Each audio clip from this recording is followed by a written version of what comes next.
Olá, sejam todos muito bem-vindos ao nosso evento de correção para a segunda fase do 40º exame da OAB. Boa noite a todos. O que vocês acharam da prova? Sabemos que esse momento pode ser carregado de emoções, mas a gente quer que você saiba que estamos aqui para apoiá-los na jornada rumo à aprovação. Lembrem-se, cada desafio é uma oportunidade de crescimento e aprendizado. É isso mesmo, independente do resultado, todo esforço e dedicação ele merece reconhecimento. Hoje, a gente está aqui reunido com os nossos professores, prontos para apresentar em primeira mão o gabarito extraoficial da peça e das questões da prova. Como forma de incentivo aos seus estudos contínuos, temos um presente para você. No final das lives serão sorteadas 7 bolsas de pós-graduação, uma para cada prática. Para participar, basta clicar no link fixado aqui no chat e preencher o formulário com seus dados. E para quem estava na porta de prova de São Paulo, no Mackenzie hoje, o sorteio do formulário que você preencheu é o mesmo das lives de hoje. E a gente não pode deixar de mencionar que todos os cursos de pós-graduação estão com super desconto. É 30% de desconto em todo o nosso site. Basta você escanear o QR Code que está aqui na tela e nos enviar uma mensagem no WhatsApp. Nossa equipe de especialistas estará pronta para orientar você e dar continuidade ao seu atendimento. Agora, deixaremos vocês em ótimas mãos. Nossos professores estão preparados para revisar a prova de segunda fase. Fique confiante e boa sorte! Vamos lá, bons estudos e até mais!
Olá, seja bem-vinda, seja bem-vindo ao nosso evento Correção da Prova ou Correção de Prova, segunda fase, OAB, trabalho, voltada ao 40º Exame de Ordem Unificado.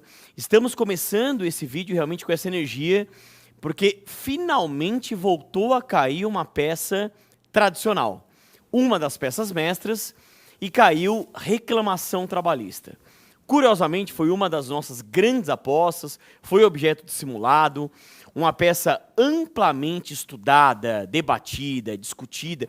Como tudo, a gente está aqui, estou aqui, Renatão está aqui, Caião está aqui, ou seja, nós estamos aqui com a equipe completa.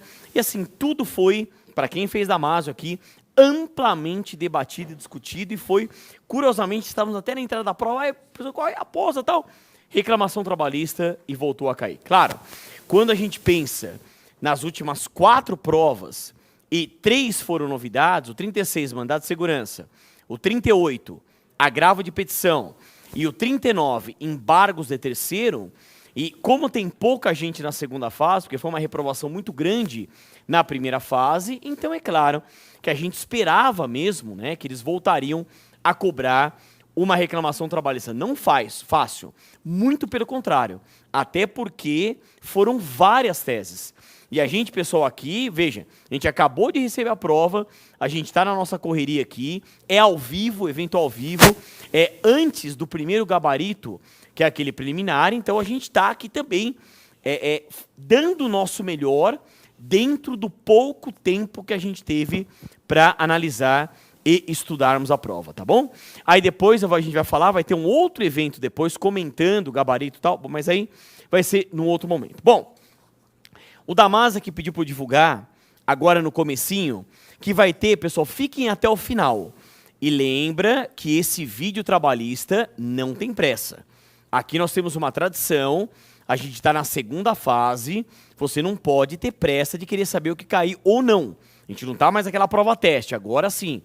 É uma análise que a gente faz cirúrgica, exauriente, do máximo de detalhes. Então, fiquem no vídeo, vai demorar mais ou menos 1 hora, 1 hora e pouco, não tem problema, mas faremos um sorteio de bolsa de 100% da nossa pós-graduação e a inscrição no link no chat aqui, ó. Tem inscrição, sorteio de uma bolsa de 100% para a pós-graduação. Claro, você não pode perder. Clicar no link aí que está aparecendo para você, é só você clicar. Estamos ao vivo, TV Damásio, canal YouTube. Estamos ao vivo aí para você, claro, ter acesso a essa possibilidade e vai passar na OAB. A gente está torcendo para uma aprovação em massa na segunda fase e vai continuar estudando com a gente, fazendo a nossa pós-graduação. E claro, o sorteio vai ser feito lá no final, depois de comentarmos a peça e comentarmos as 4 questões. Tá aqui o Renato e o Caio estão concentrados aqui, a gente está terminando ainda de analisar as questões, mas a peça, em tese, está pronta. Então, o que a gente vai fazer, como eu sempre faço? Eu vou ler o enunciado, né? E aí a gente vai apresentar por escrito o que nós reputamos que poderá vir. É claro que é uma correção de prova antes do gabarito preliminar. Então, é óbvio que pode ser que tenha coisa, é que normalmente o nosso é mais completo ou muito mais completo até do que da própria banca. Mas a gente está aqui, né, atentos, e a hora que sair também o gabarito a gente vai comentar tudo isso. Tá bom? Tá aqui, ó. Estão aí, Renato e Caião, ó, só na concentração. Vamos dar um alô, vai. Vem dar um alô aqui só pra gente, né, a gente tá muito otimista e a gente espera que vocês consigam a tão sonhada aprovação, que todo esforço seja recompensado com o nome na lista dos aprovados. Vamos lá, Renatão e Caio, por favor, tá aqui, ó. Cada um de um lado, né? Eu fico aqui no meio. Essa câmera fica legal? Aí, ó, vamos lá. Acho que é fixo aqui, ó, lá. Beleza. Opa, aí, ó. Maravilha. Estão me ouvindo, pessoal? Não estou sem retorno aqui, mas espero que vocês tenham ido bem na prova hoje. Espero que todos tenham conseguido fazer a prova. Foi uma reclamação trabalhista, uma das peças mestras. Inclusive, Leone está aqui do meu lado, falou bastante a respeito dela, falou que era a peça mais distante, que tinha uma probabilidade dela voltar a ser cobrada pela banca examinadora. A gente não prometeu nada para vocês, o que a gente fez foi realmente preparar para todas as peças que eventualmente a banca eventualmente cobrasse, e espero que você tenha conseguido identificar o máximo de teses. Foi uma peça trabalhosa, o Leone vai corrigir aqui de forma pausada com vocês, porque nós tivemos muitas teses nessa reclamação trabalhista e, com certeza, vocês acertaram aí o maior número possível aí de teses. As questões, eu e o Caião, a gente está correndo aqui para fazer a correção. Daqui a pouco a gente volta para comentar, para falar de forma detalhada a respeito disso. Eu vou passar o bastão aqui para o Caião, porque quando dá a palavra para o advogado, para o professor, ele não quer mais. Não quer soltar mais, não quer largar o osso. Só quando indefere, olha lá, né? Vamos lá. Fala, pessoal! Muito boa noite aí, futuro doutor, futura doutora. Nós esperamos aqui que vocês todos tenham ido super bem nessa prova. Uma prova, lógico, difícil, mas que vocês tinham todo o conteúdo na cabecinha. Se vocês pegassem a música da régua processual, era o comecinho. O reclamante ajuiza a reclamação. Como que é? O reclamante ajuiza a reclamação. Pronto. Você já fazia a peça. Pronto, acabou. Era. Nem precisa decorar tudo. Então, lógico, era uma reclamação trabalhista, com bastante tese aqui que a gente vai explicar para vocês. As questões a gente está terminando de analisar, mas também, pelo que a gente já viu, tudo dentro do que a gente conseguiu passar para vocês aí na segunda fase, e nós esperamos que vocês tenham ido muito bem. Beleza? A gente volta daqui a pouquinho. Maravilha, eu passo a palavra aqui para o Leone. Maravilha. Vamos lá, vamos arrebentar, vamos pra cima, bora. E mandem pra gente. A hora que eles terminarem, eles vão acompanhar o chat, porque estamos ao vivo na TV Damasco, no YouTube.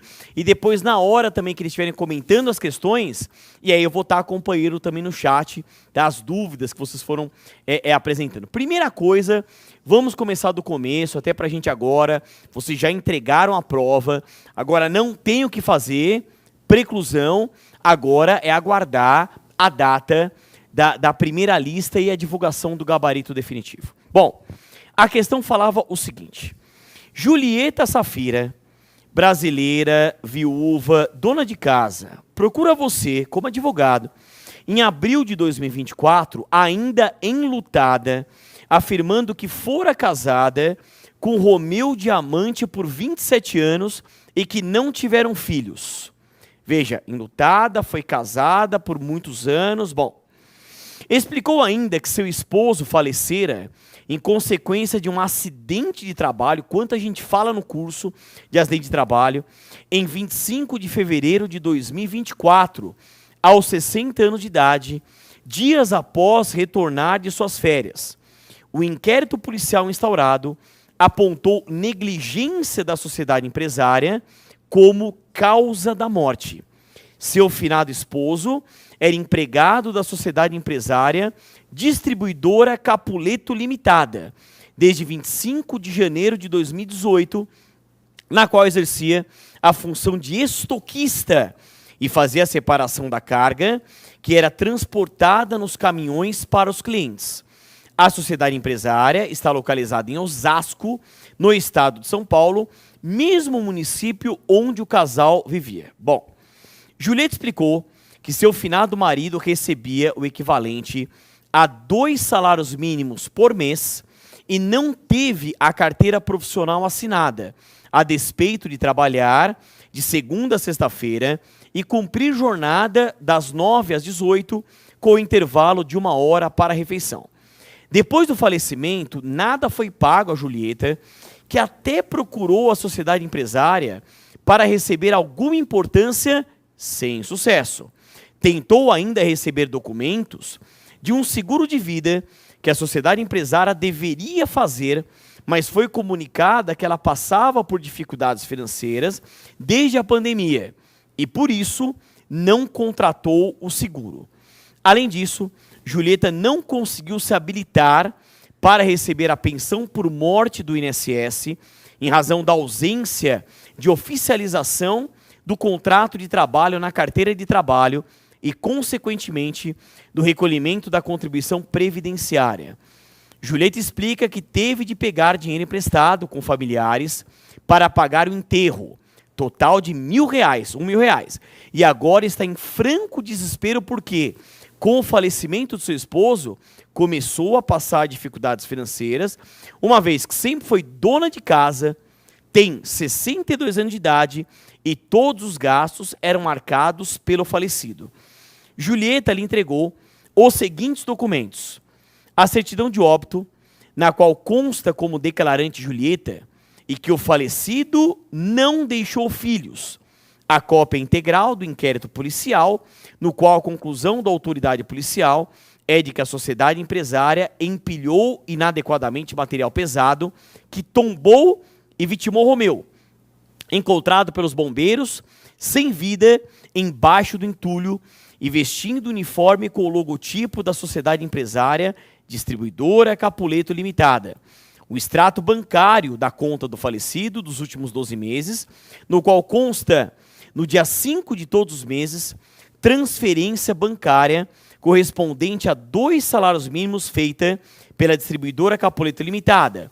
O recibo de R$ 1.000 relativo aos gastos com caixão, flores e missa em uma funerária local, a convenção coletiva da categoria do falecido, vigente de março de 2023 a fevereiro de 2025, na qual consta na cláusula 37, na 37ª cláusula 37, a obrigação dos empregadores contratarem, às custas deles, seguro de vida e acidentes pessoais para seus empregados, com prêmio de, no mínimo, R$ 25.000 em caso de morte e R$ 10.000 em caso de invalidez permanente, o termo de inventariante judicial assumido por Julieta no inventário aberto para adjudicação de um imóvel no ano 2012, único bem deixado pelo falecido, cujo valor estimado é de R$ 18.000.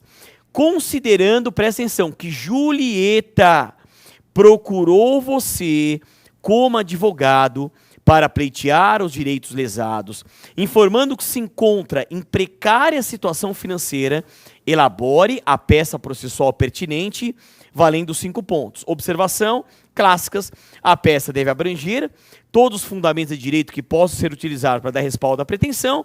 A simples menção ou transcrição do dispositivo legal não confere pontuação, e nos casos em que a lei exigir liquidação de valores, o examinando deverá representá-los somente pela expressão R-cifrão, admitindo que o escritório possui setor próprio ou contratado especificadamente para tal fim.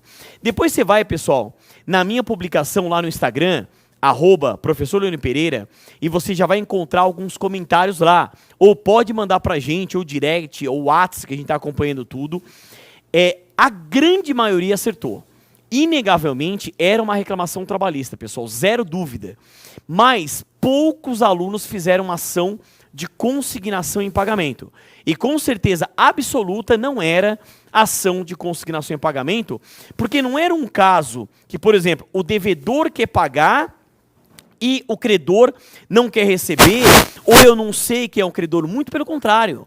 Quem nos procurou, pessoal, foi aqui a Julieta, e ela era, o termo de inventariante judicial assumido por Julieta no inventário aberto para adjudicação de um imóvel. Então veja, quem procurou foi a Julieta, inventariante judicial.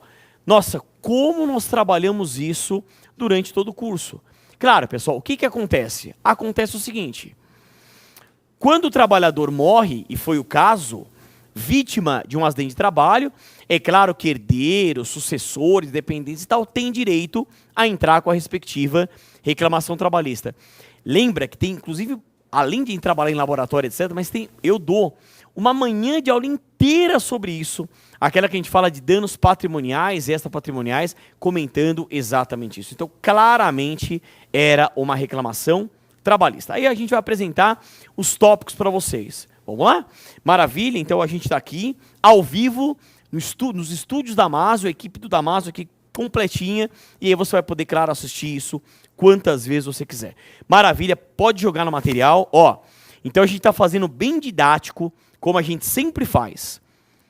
Coxinha, endereçamento, excelentíssimo, senhor doutor, juiz do trabalho, da Vara do Trabalho de Osasco, São Paulo, lembra que com base no artigo 651 da CLT, a ação trabalhista é ajuizada no local de prestação de serviços, independentemente do local da contratação, sendo empregado, reclamante ou reclamado, estando empregado no polo ativo ou no polo passivo da demanda.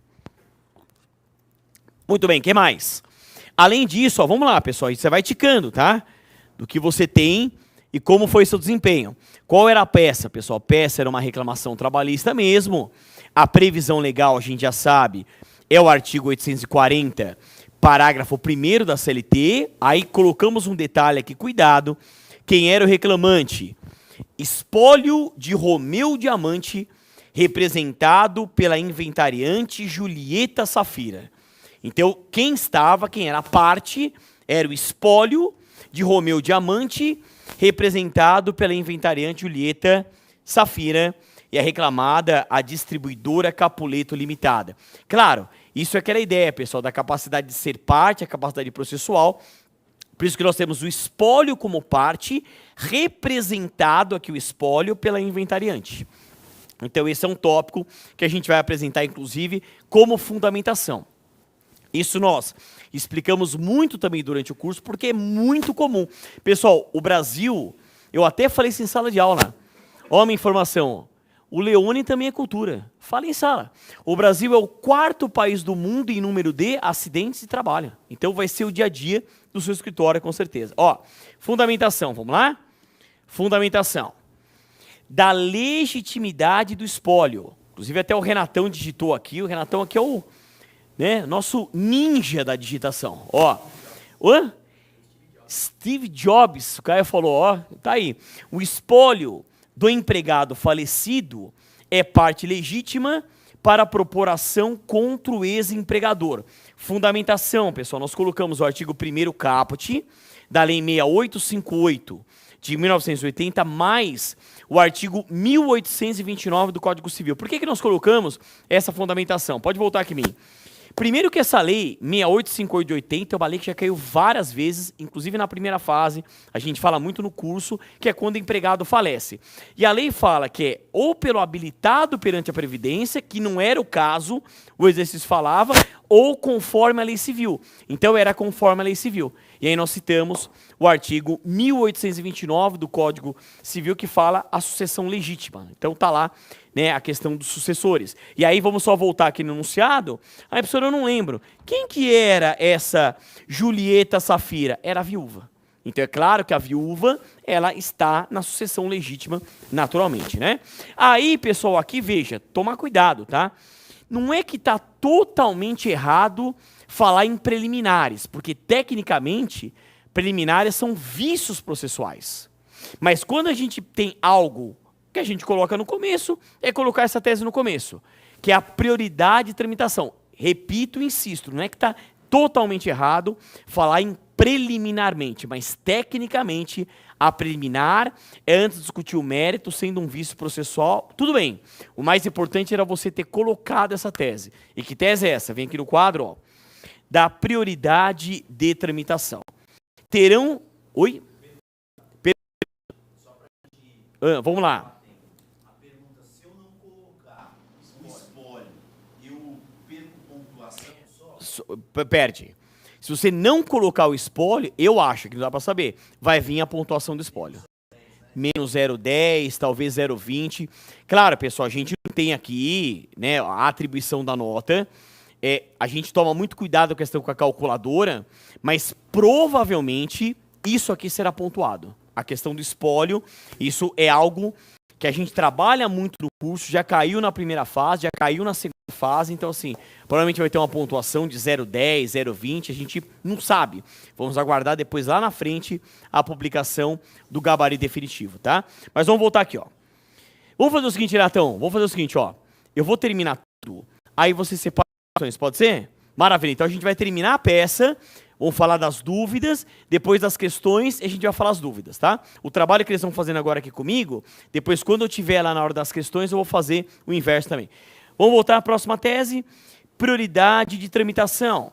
Terão prioridade de tramitação em qualquer juízo ou tribunal os procedimentos judiciais em que figuram como parte o interessado, pessoa com idade igual ou superior a 60 anos ou portadora de doença grave. Nós colocamos aqui, pessoal, tanto o artigo 1048 do Código de Processo Civil, quanto o artigo 71 da Lei 10.741 de 2003, tá? O Renatão aqui, acho que essa súmula 392 eu só vou riscar aqui, ó, no que você colocou aqui, ó. Deixa eu só riscar essa parte, ó, que eu acho que não tem a ver. Acho que foi de copiar e colar. Deixa eu riscar aqui, ó. Ó. É bom que é ao vivo. Isso. Só confirma. Ó, olha lá, no tópico 2, quando você anotou, prioridade de tramitação, tá? O artigo 71 da Lei 10.741 de 2003. É isso. Ah, então é isso. Então pronto, já risquei, que é o Estatuto do Idoso. Perfeito? Então você tem uma prioridade de tramitação, quem figure como parte ou interessado, pessoa com idade igual ou superior a... O tópico vai vir no começo, também não estaria errado você colocar nos requerimentos finais. O mais importante é você... Eu, na militância prática, já coloquei isso no começo, já coloquei isso no final. O mais importante é você requerer, tá? Vamos lá. Aí, colocamos aqui, ó. Reconhecimento do vínculo empregatício. Claro, a questão falava claramente que não houve anotação na carteira de trabalho. Então, reconhecimento do vínculo em razão da falta de anotação da carteira de trabalho com o pagamento das verbas contratuais em os depósitos do fundo de garantia. Fundamentos. Artigos 2º e 3º da CLT, artigo 29 da CLT, que é o que fala da anotação na carteira de trabalho, e o artigo 15 da Lei 8.036 de 90, que é a lei do fundo de garantia. Claro, né? Eu não tenho carteira assinada, aquele básico é o reconhecimento do vínculo. Voltando aqui um pouco rapidamente, lembra que nós temos os requisitos caracterizadores do vínculo empregatício, também chamados de elementos fáticos, jurídicos ou pressupostos. Pessoa física, pessoalidade, não eventualidade, onerosidade e subordinação. O artigo 2º caput traz o conceito de empregador e o artigo 3º caput traz o conceito de empregado em tese. Juntando os dois artigos, nós chegamos ao requisito do vínculo. Como não havia assinatura na carteira, pede o reconhecimento do vínculo. Até o Renato levantou essa discussão, eu vou colocar aqui, né, Renatão? Só para a gente... Vou anotar. A gente não sabe se vai ter uma tese ou não de dano moral, estou anotando aqui, pela não assinatura da carteira, pela ausência de assinatura na carteira.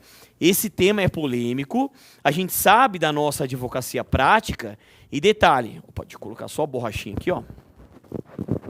A gente sabe, pessoal, da nossa advocacia prática, acho que foi melhor agora, muito bem, e o tema é polêmico.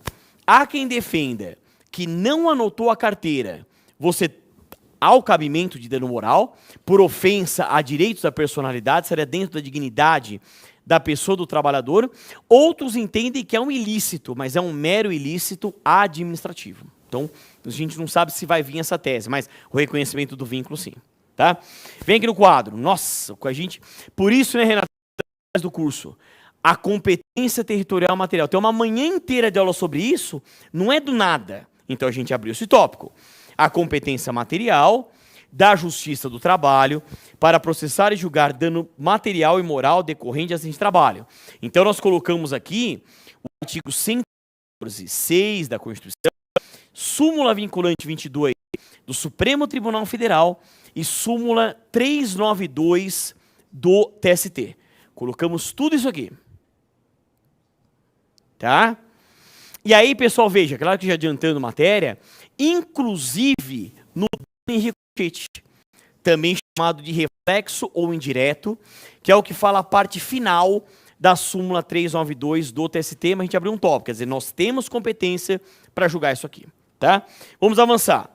Aí colocamos o tópico também do acidente de trabalho. amante sofreu acidente de trabalho em razão do empilhamento inadequado de material pesado que tombou e vitimou Romeu. O artigo 19 da Lei 8.203 de 91, que é a Lei de Benefícios da Previdência Social. É a Lei de Benefícios da Previdência Social, tá? Então, veja, a caracterização mesmo do acidente de trabalho é o artigo 19. Aí, Renatão colocou uma observação importante, ele até levantou, poxa, e o Caio também levantou isso. E a questão do CAT, da comunicação de acidente de trabalho? Colocamos, ó, observação. Será que colocar a necessidade de emissão da CAT de imediato em razão da morte? Teve morte, emissão da CAT de imediato. Artigo 22 da Lei de Benefícios. Colocamos aqui. Então, na dúvida, é aquela nossa linha, pessoal, em dúbio pro coloca, a gente coloca, né? Aí vem aqui no quadro, vem aqui em mim, por favor. Aí, como a gente colocou, pessoal, então? A gente falou de prioridade de tramitação, falamos do acidente, do reconhecimento do vínculo, da competência e tal. Aí lembra que em relação ao acidente, eu tenho danos patrimoniais ou materiais e os danos extrapatrimoniais. Lembra aquela aula que a gente aborda tudo, a gente fala tudo isso no curso? O que tinha nesse exercício? Vem aqui no material. Nós colocamos dentro dos danos materiais os danos emergentes, que é o que a pessoa efetivamente perdeu. Então você tem aqui os gastos de R$1.000 com caixão, flores e missas em uma funerária. Fundamentação completa. Artigo 5º, incisos 5 e 10 da Constituição. Artigos 186 e 927 do Código Civil por força do artigo 8º, parágrafo 1º da CLT. Artigos 223A a 223G da CLT e o artigo 402 do Código Civil. Tá? O artigo 402 do Código Civil, ele que traz aquela, pessoal, diferença, né? Vem aqui em mim, aquela ideia de que os danos materiais que atingem o patrimônio, eles envolvem danos emergentes e lucros cessantes. O que a pessoa efetivamente perdeu e o que ela razoavelmente deixou de lucrar, no caso, o que a pessoa efetivamente perdeu, gastos de R$1.000 com caixão, flores e missas em uma funerária. Vamos avançar. Além disso, nós tínhamos, pessoal, o dano moral em ricochete. Ele também é chamado, esse dano moral, de reflexo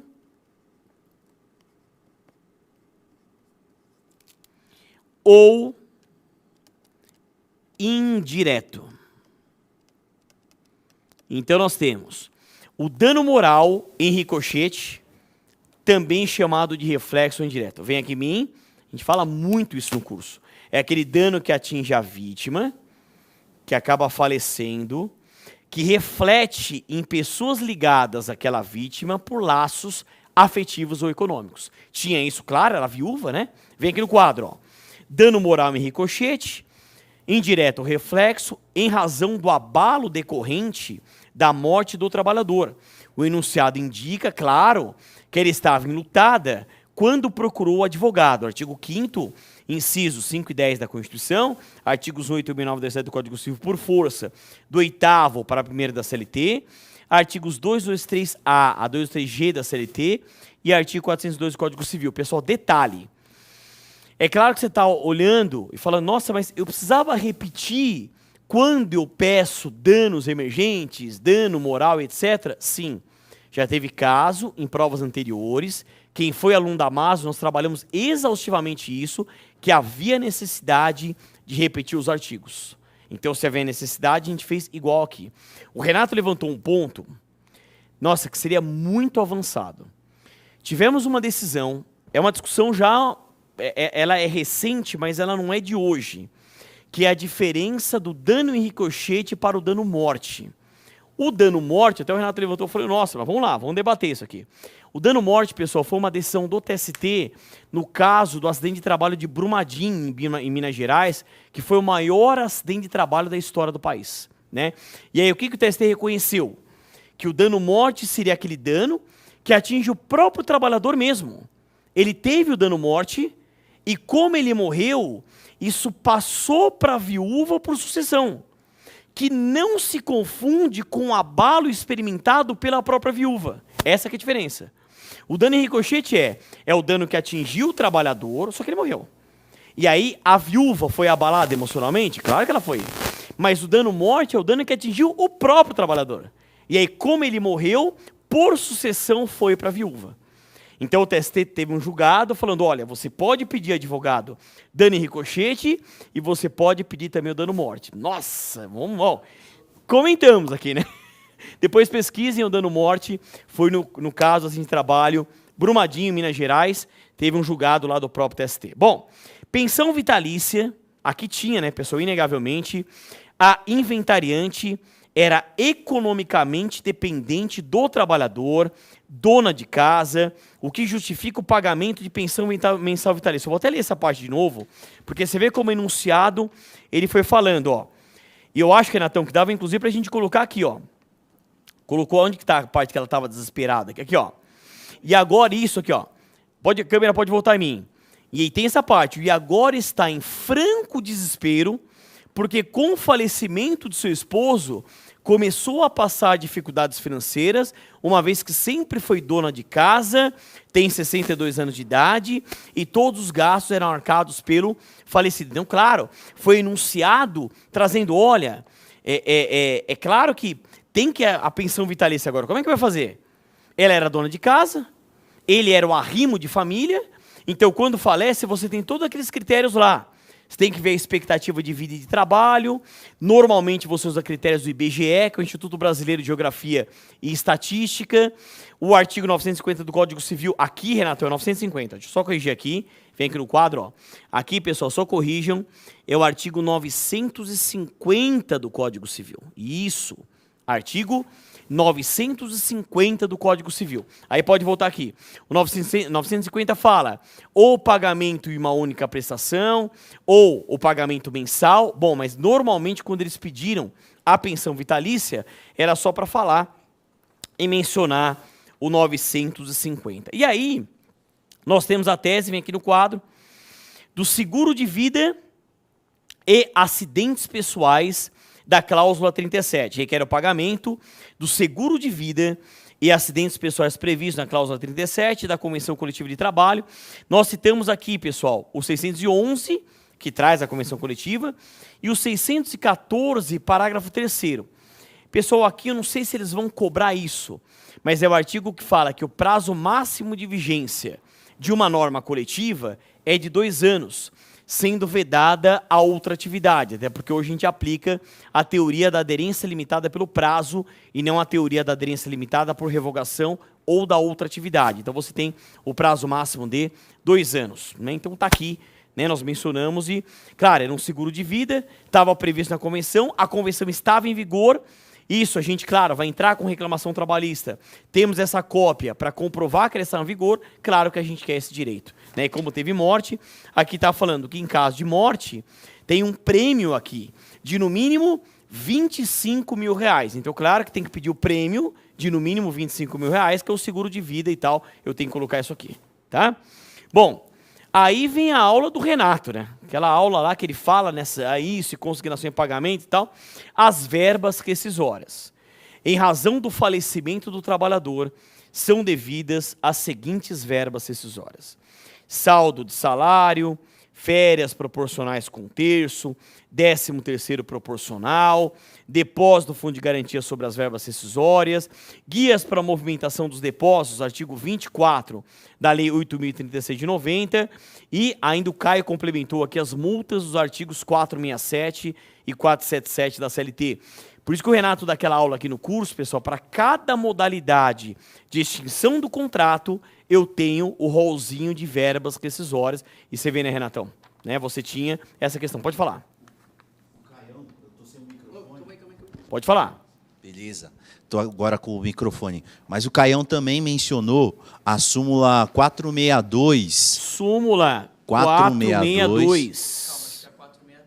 Não, 463 fala de assistência judiciária gratuita, é outra coisa. 462 do TST, que menciona a respeito do cabimento da multa do 477 quando há o reconhecimento do vínculo empregatício. Dá uma olhada, não é... 462, espera aí. Calma aí, então, vamos ver o número, a gente está ao vivo aqui.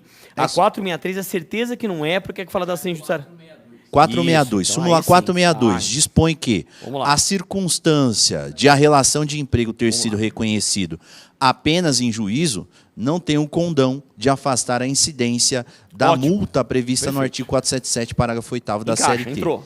Que seria ali um fundamento também adicional Claro. para o cabimento aí dessa multa nessa reclamação trabalhista. É claro que a gente não sabe aqui o que vai vir no gabarito. Exato. Né? Que a hora que publicar a gente vai ver o que está dentro e o que não está, mas estamos apresentando aqui de maneira completa.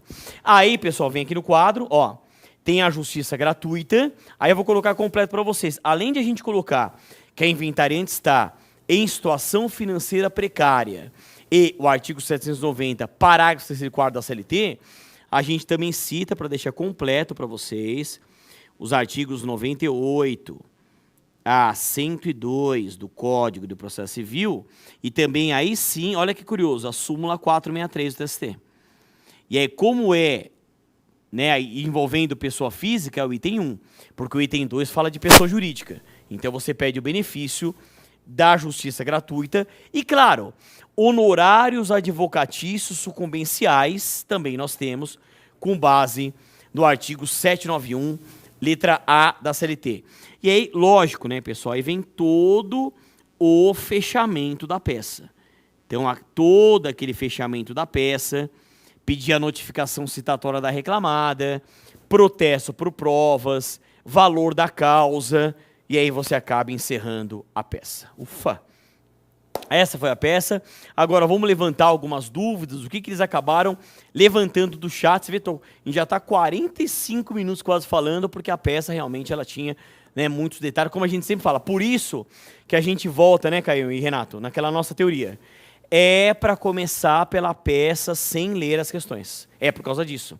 Como é que você pode enfrentar depois uma peça com tantos detalhes assim, começando pelas questões? Mas vamos lá. O que veio, Caião? Pode falar. Bom, professor, tem uma pergunta aqui da Luísa. Ela disse que a multa de 40% do fundo de garantia não entraria como tese.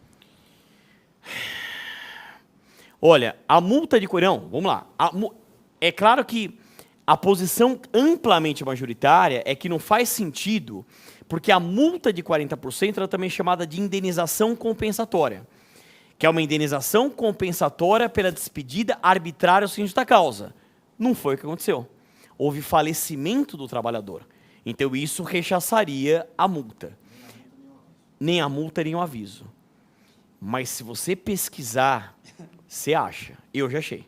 Tem jurista que fala, tem julgado que acha. Bom, então deixa no radar. Num primeiro momento não, porque é uma indenização compensatória. Quando o dólar sempre fala assim, o nome multa talvez não é o nome mais feliz. É uma indenização compensatória pela despedida arbitrária sem justa causa. Não é o caso, porque o trabalhador faleceu vítima de acidente de trabalho. Pode falar. Uma outra pergunta aqui Vamos lá, que não, fizeram a gente tá ao vivo. é do Edu. Ele fala assim, precisava especificar o fundamento de cada verba? Olha, nós entendemos que não, tá? Precisava especificar o fundamento de cada verba? Nós entendemos que não. Viu o que a gente fez? A gente colocou na causa de pedir e depois na lista dos pedidos você ia trabalhar, você ia bater. Então, em tese, não. Embora, pode voltar aqui no material, a gente indicou alguma fundamentação. Pode colocar, ó, por exemplo, aqui, ó, nas verbas, a gente indicou alguma coisinha. Agora, não sei se eles vão exigir uma fundamentação específica para cada verba. Nós entendemos que não, porque, veja, não era caso de ação de consignação em pagamento. Então, as verbas rescisórias eram teses dentro de muitas outras teses. Tá? Pode falar. Tem mais uma... Joga. Tem mais uma pergunta aqui, não tem o nome da pessoa, então não vou conseguir falar, mas ele colocou assim, não coloquei reclamação trabalhista 840 da CLT, coloquei rescisão artigo 477, vou zerar? Não. Mas ele colocou o nome da peça? Porque ele já errou a previsão legal da peça, certeza absoluta. Aqui ele não fala se ele colocou o nome da peça como reclamação trabalhista então, ou como rescisão. Sendo muito transparente. Qual que é o nome da peça? Isso a gente consegue responder, Caião, certeza absoluta. A reclamação trabalhista eles cobraram 7 vezes. O que eles trouxeram já em gabarito? Ou reclamação trabalhista ou petição inicial. Tá? E a previsão legal, artigo 840, parágrafo 1º da CLT. Se não tem isso em nenhum dispositivo, em tese... Espero que não. Espero que você tenha colocado alguma coisa, mas é só da forma que veio a questão, tá? Só para seguir a ordem aqui, eu já vou fazer essa, Renatão. A Regiane pergunta, se não citei o espólio, tem problema? Tem problema. Se você não citou o espólio, você vai perder a nota respectiva ao espólio. Caio, é certeza que eles vão avaliar o espólio. Não ia ter todo esse trabalho de falar da viúva. A gente não sabe exatamente a pontuação que vai ser, mas que vai ter pontuação nisso com toda certeza. Tanto que você vê que a gente abriu o tópico, inclusive, de legitimidade. Né? E aqui tem mais uma pergunta do Bruno. Não teve tutela de urgência para a Julieta conseguir a pensão por morte devido à empresa não recolher a contribuição? Tese de tutela. Olha, que curioso, hein? Vamos ver o enunciado aqui. Você vê que a gente debateu e tal.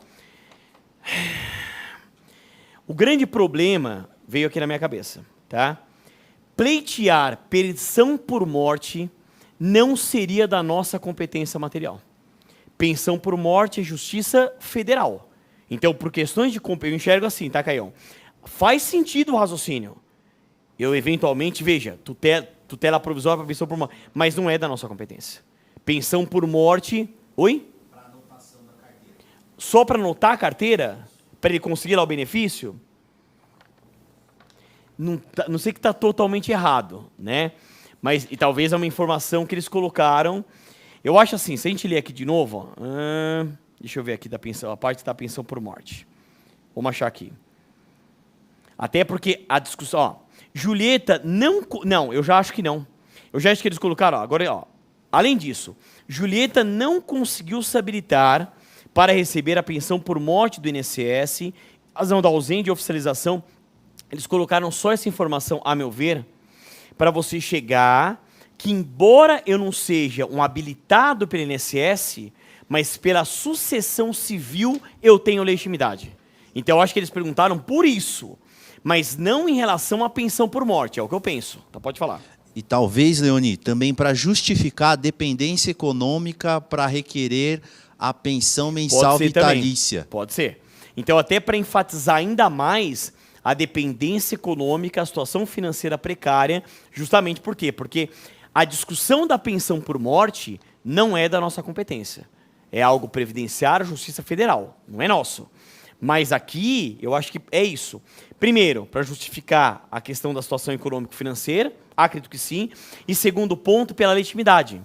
Porque é muito comum a gente usar o artigo 1º caput da Lei 6858 só para os habilitados junto ao INSS. E aí você podia falar, mas ela não conseguiu ser habilitada. Tudo bem, mas pela legislação civil, ela teria legitimidade. Então seria caso de reclamação. É o que eu acho. É isso? Posso complementar? Tem mais uma? Pode complementar. Mais um complemento, só para não deixar em aberto essa questão, né? Quem colocou vai ter algum tipo de prejuízo? Eu acredito que não. Quem colocou uma informação a mais, normalmente, Renatão, a mais, não tem prejuízo. Agora, que essa parte do espólio vai ser pontuada e o benefício também, isso sem dúvida nenhuma. E aí, para finalizar, duas questões que são bem tranquilas, assim, mais rápidas de responder.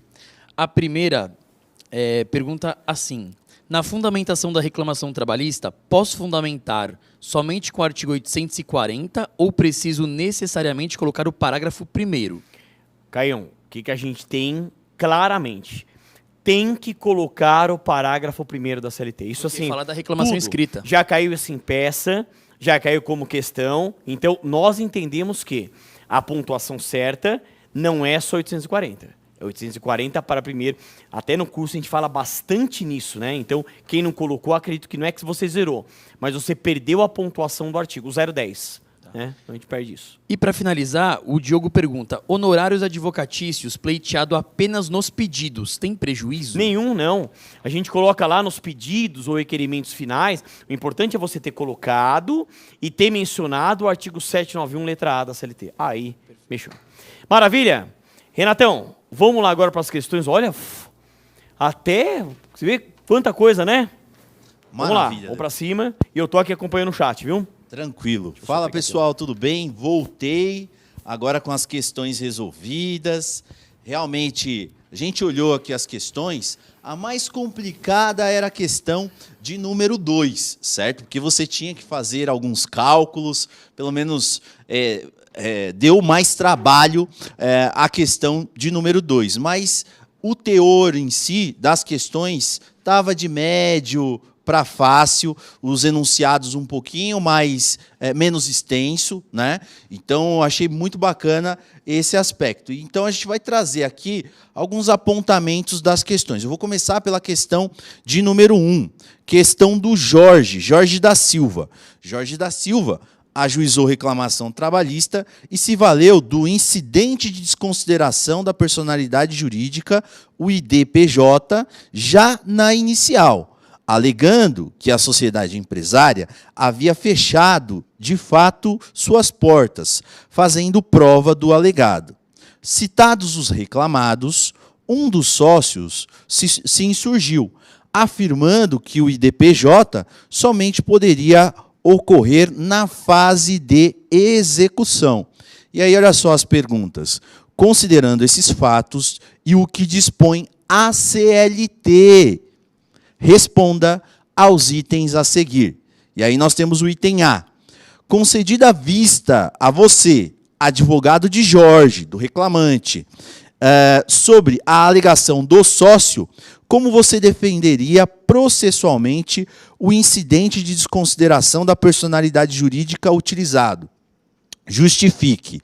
Veja, pessoal, questão envolvendo IDPJ, questão importante aqui, onde a empresa fechou as portas, o reclamante pediu a instauração do incidente para ter ali a responsabilização dos sócios nessa ação trabalhista. E nós estamos num momento em que é a fase de conhecimento do processo, certo? Na fase de conhecimento, o sócio alega que o IDPJ só é cabível na fase de execução. E aí você teria que buscar no seu índice remissivo sobre o incidente de desconsideração da personalidade jurídica. Você chegaria até o artigo 855, letra A, da CLT, que traz a previsão do incidente de desconsideração da personalidade jurídica no direito processual do trabalho, e esse dispositivo ele faz referência ao artigo 134 e seguintes do Código de Processo Civil, que também regulamenta sobre o IDPJ. E o artigo 134, ele vai falar para a gente que é cabível, é perfeitamente cabível, o incidente de desconsideração da personalidade jurídica na fase de conhecimento.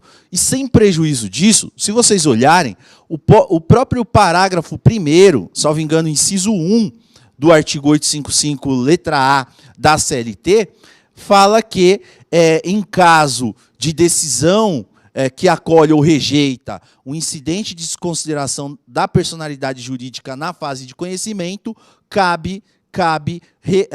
não cabe recurso de imediato, porque se trata de uma decisão interlocutória. Então, é perfeitamente cabível o incidente de desconsideração da personalidade jurídica na fase de conhecimento. Então, como ficaria a nossa resposta? Concedida a vista a você, advogado de Jorge, sobre a alegação do sócio, como você defenderia processualmente o incidente de desconsideração da personalidade jurídica? Nós defenderíamos processualmente, alegando que é cabível o IDPJ na fase de conhecimento, com base no artigo 134, caput do CPC, e também com base no artigo 855, letra A, da CLT, beleza? Item B, pessoal, segunda pergunta. Caso o juiz rejeite o incidente de desconsideração da personalidade jurídica, caberá recurso de imediato? A resposta é negativa. Como eu citei para vocês, o artigo 855, letra A, parágrafo 1º, inciso 1, diz que não é cabível o recurso imediato na fase de conhecimento. Por quê? Decisões interlocutórias no processo do trabalho, como regra, não cabe recurso imediato, beleza? Em especial aqui no IDPJ. Se fosse na fase de execução, caberia o quê? Agravo de petição, e nós não teríamos a obrigatoriedade da garantia do juízo.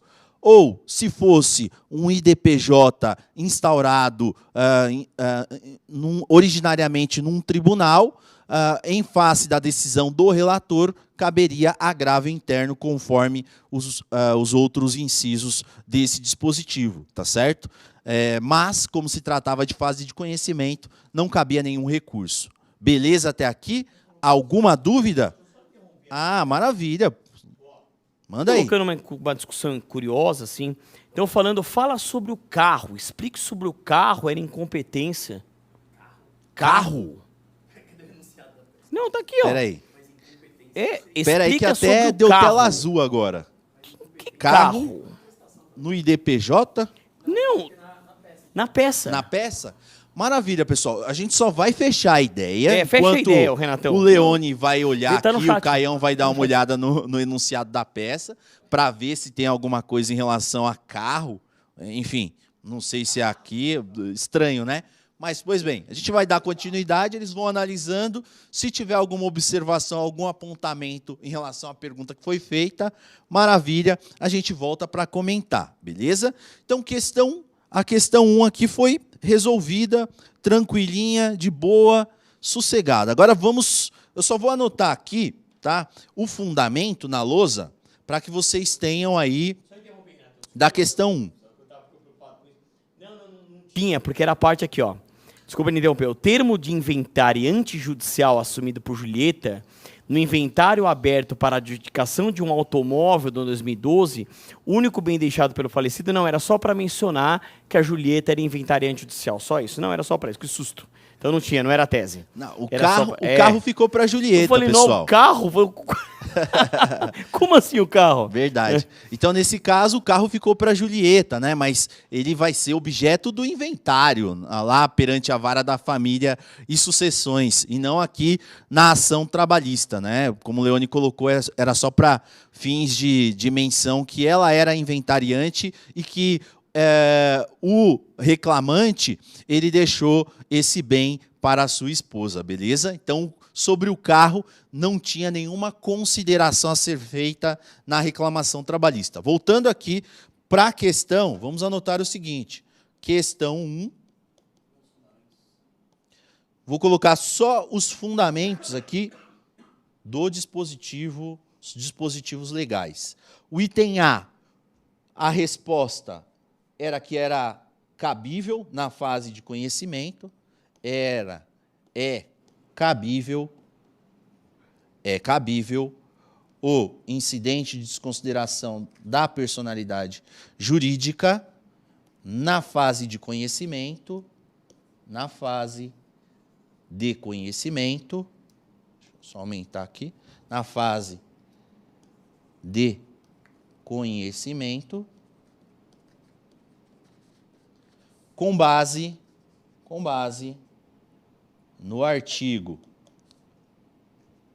134 do CPC, mais artigo 855, letra A, da CLT.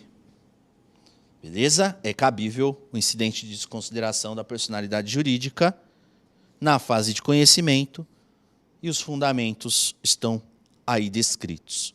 Vou mudar de página aqui para colocar o outro item. O item B da questão 1. Item B da questão 1. Item B da questão 1. A resposta era se caberia recurso imediato. E não cabe recurso imediato. Não cabe recurso imediato, por se tratar de decisão interlocutória proferida na fase de conhecimento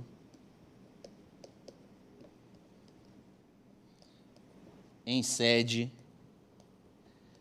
de incidente de desconsideração da personalidade jurídica. E aí o fundamento está no artigo 855, letra A da CLT, parágrafo 1º, inciso 1. Beleza? Não cabe recurso imediato por se tratar de decisão interlocutória proferida na fase de conhecimento em sede de incidente de desconsideração da personalidade jurídica. Beleza? Então, pode voltar aqui para mim. Vamos agora para a nossa próxima questão. Questão de número 2.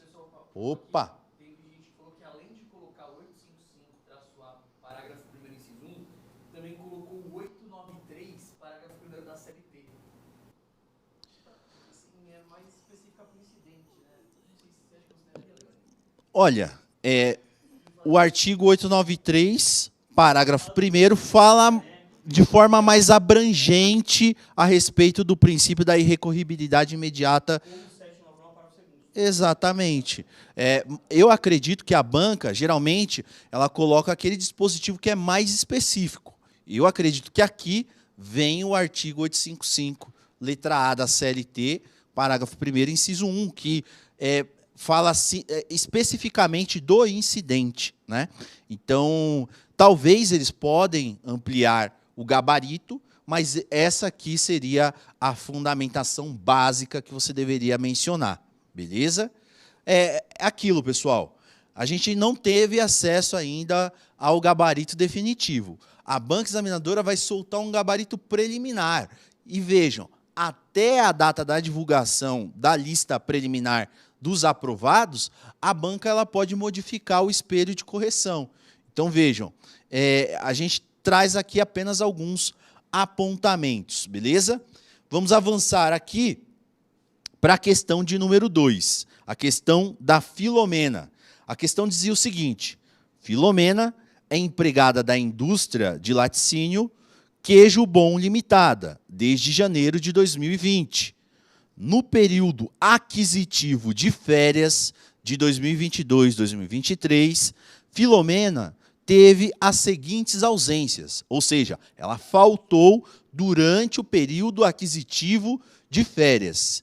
E aí diz, Filomena faltou 3 dias em decorrência da morte de um tio, 1 dia porque serviu de testemunha num processo do seu antigo empregador, 4 dias para fazer exames preventivos contra o câncer, 1 dia para fazer prova de um concurso público para o qual se inscreveu e 2 dias para fazer alistamento eleitoral.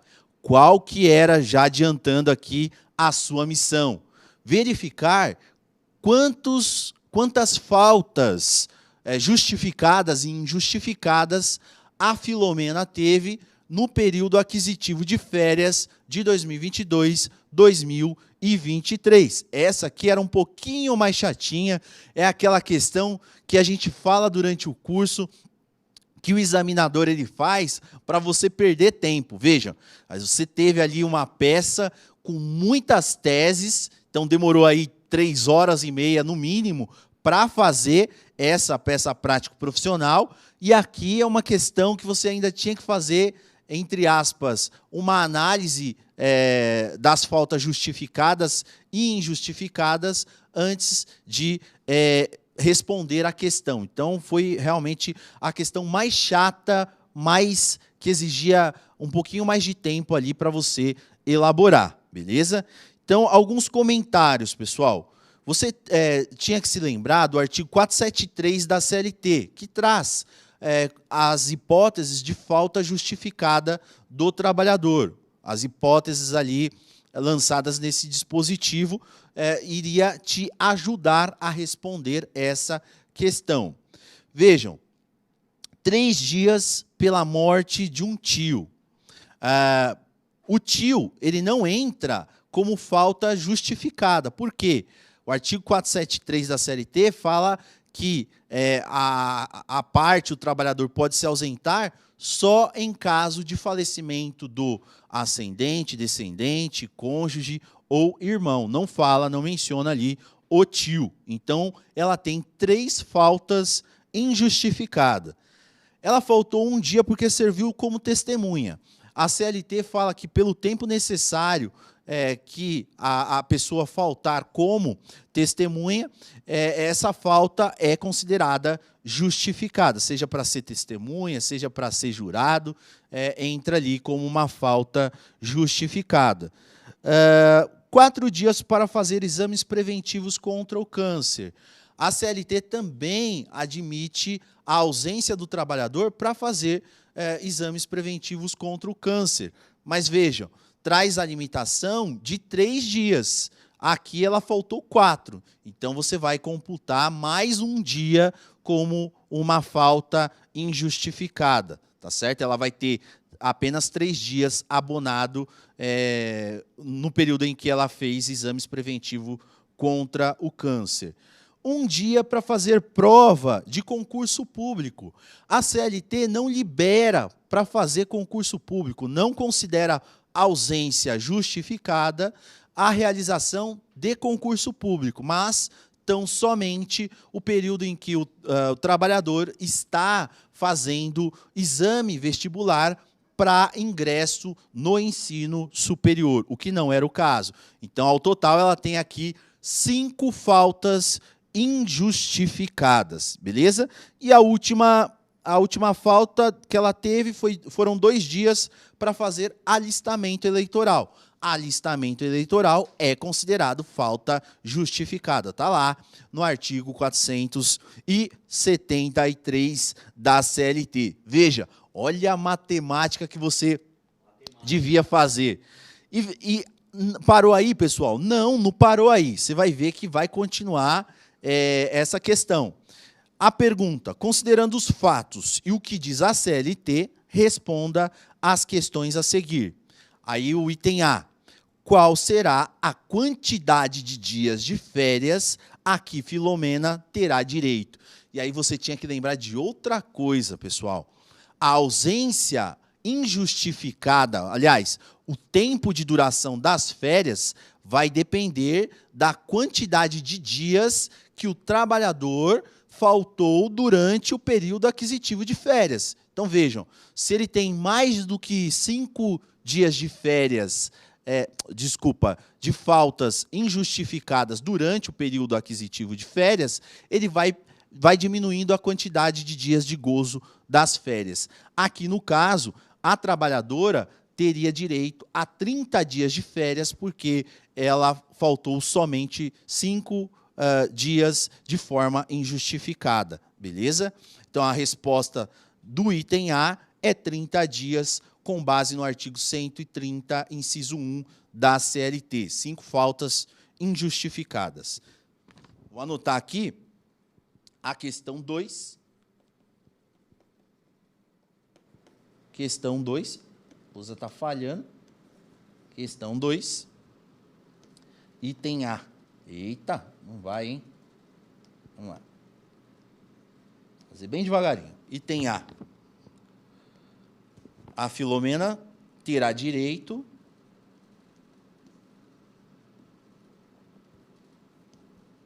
a 30 dias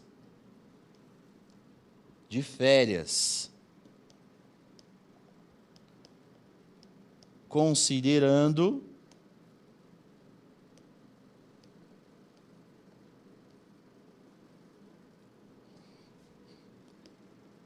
que teve 5 faltas injustificadas durante o período aquisitivo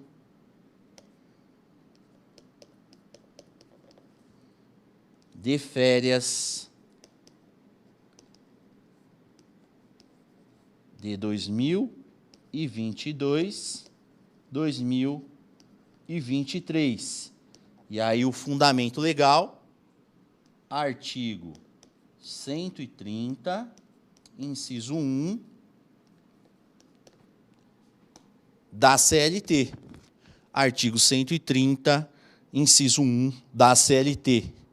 Aqui, pessoal, é só um modelo de resposta, tá? A gente não teve acesso ao gabarito, mas a gente acredita que a resposta vai ser mais ou menos nessa direção. Você vai ter que indicar que ela tem direito a 30 dias de férias e justificar, né, o porquê. Porque ela teve 5 faltas injustificadas durante o período aquisitivo.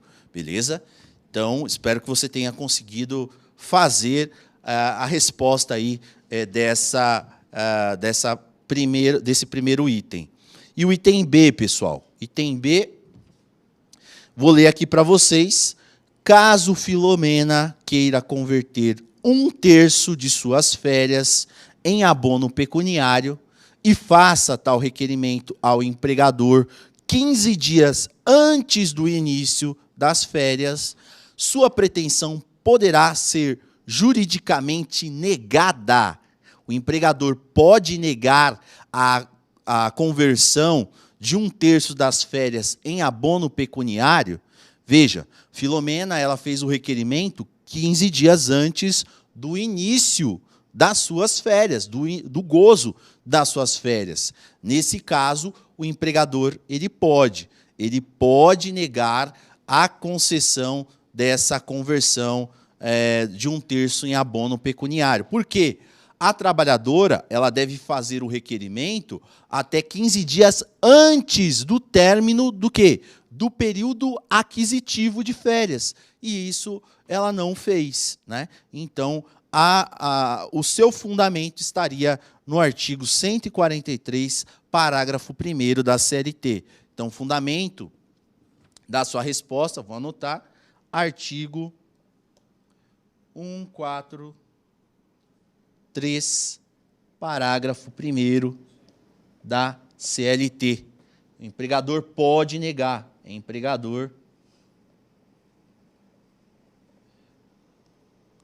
pode negar a conversão de 1/3 de férias em abono pecuniário.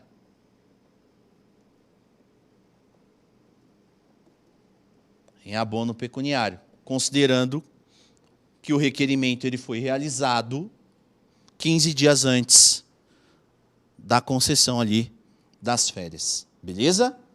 Tranquilo, pessoal? Espero que vocês tenham conseguido fazer essas questões, essas primeiras questões, tá certo? Se você não conseguiu fazer uma ou outra questão, não respondeu um ou outro item, calma, que dá ainda para ser aprovado, né, no exame de ordem, é natural, o tempo era curto, você teve bastante trabalho na peça, né, mas dá para ser aprovado. Você precisa de 6 pontos para ser aprovado no exame de ordem. Espero que você tenha, de coração, conseguido fazer uma boa prova, responder todas as questões, fazer a maioria das teses, para que, ao final, você tenha a sua tão sonhada aprovação.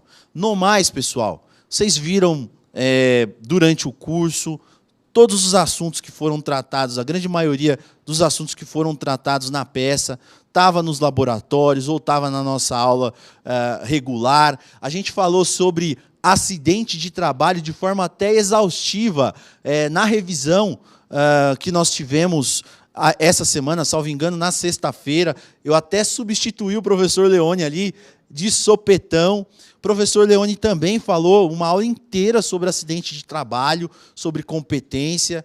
Então, de coração, espero que você tenha assimilado todo esse conteúdo durante o nosso curso, durante a preparação, durante o simulado aí. Com certeza são assuntos que a gente já esperava que fosse cair na segunda fase do exame de ordem. Nós não sabíamos aonde, se era nas questões ou na peça, mas é que são assuntos ali do nosso cotidiano, da advocacia, que está em alta e que certamente poderia aparecer na sua prova. Eu vou passar a palavra aqui para o meu amigo Caião, para ele comentar as duas últimas questões, que também foram questões ali importantes, que ele vai comentar mais a respeito aqui de forma detalhada. Caião, pode vir aqui, a palavra é sua e arrebenta aí, meu irmão. Valeu, Renatão. Mais uma vez, boa noite a todos e todas, futuros doutores, futuras doutoras. Se você ainda não me conhece, tá aí meu nome. Sou o professor Caio Rangel. Meu Instagram tá aí também, o @professor Caio Rangel. E aqui me coube a missão de respondermos as questões 3 e 4. Questões essas tranquilas. A 4 um pouco mais chatinha, porque envolvia o direito coletivo, mas a 3 foi uma questão mais tranquila. E olha, se você está assistindo a nossa correção no YouTube, manda aquele coraçãozinho, porque nós 3 somos carentes, a gente precisa de coração. Então anima, participa junto, beleza? Bom, vamos iniciar aqui com a leitura da questão número 3, tá? Vou ler bem devagar para vocês.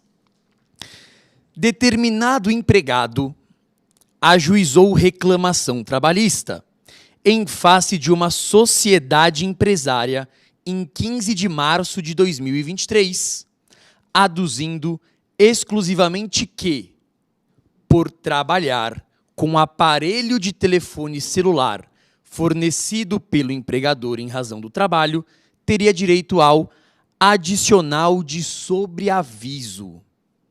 A sociedade empresária se defendeu, mas o juiz julgou o pedido procedente. A parte ré interpôs recurso ordinário no último dia do prazo. O TRT considerou o recurso intempestivo por um dia. Ocorre que todo o processo transcorreu em um município em que o último dia do prazo recursal caiu em feriado local. Você, apesar de informar esse fato expressamente no teor da petição de interposição, bem como nas razões recursais, havia entendido que era desnecessário comprovar isso no ato da interposição do recurso. Diante disso, considerando a jurisprudência consolidada do TST, responda aos itens a seguir. Letra A, de amor. Na qualidade de advogado da sociedade empresária, qual tese jurídica desenvolvida em contestação e recurso para rechaçar o pedido de sobreaviso justifique. Então, pessoal, nessa letra A, o enunciado te trouxe para qual tema? Sobreaviso. Nós estamos aqui defendendo o empregador e teremos que apresentar uma tese em que a gente conseguisse defender a empresa de que o uso do celular que foi fornecido por ela ao empregado não caracterizaria por si só o sobreaviso.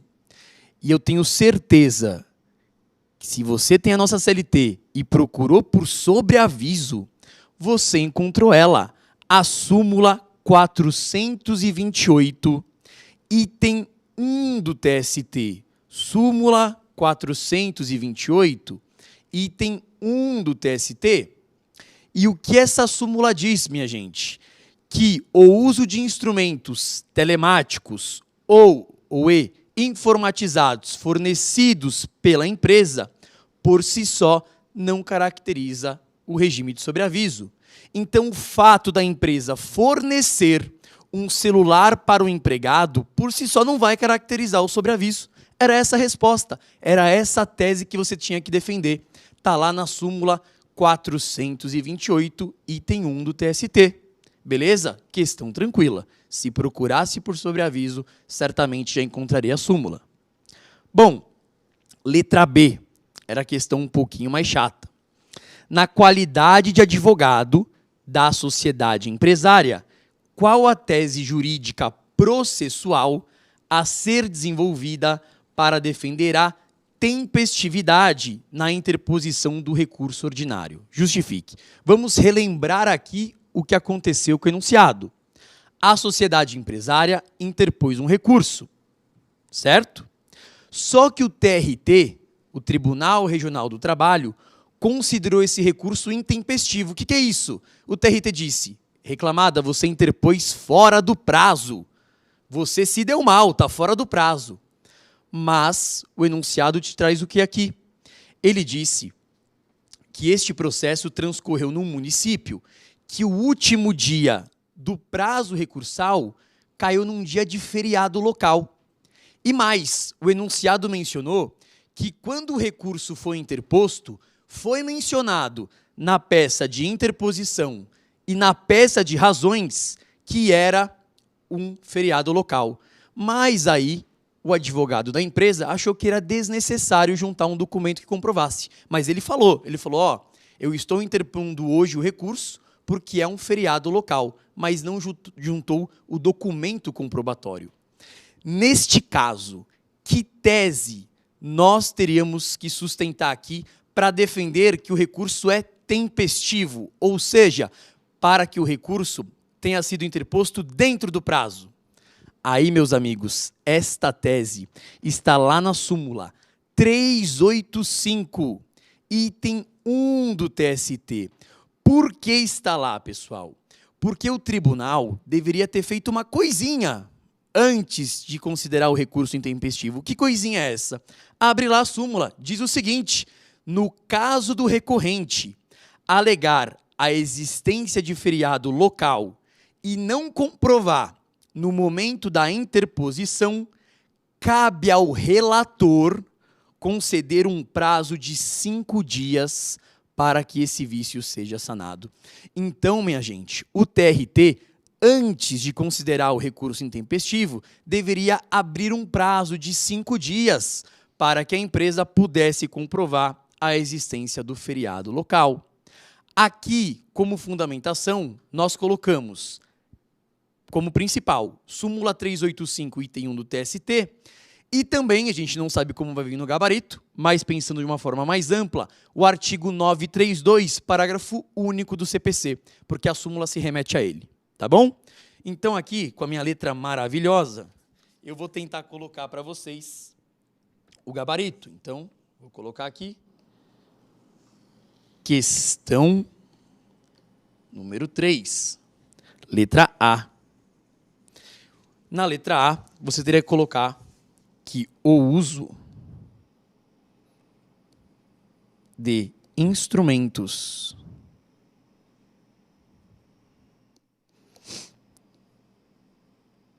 telemáticos.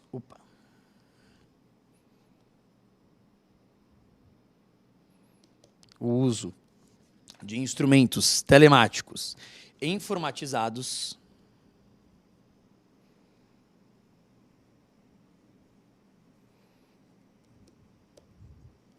fornecidos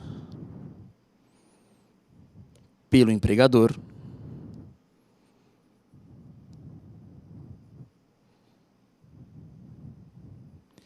não caracteriza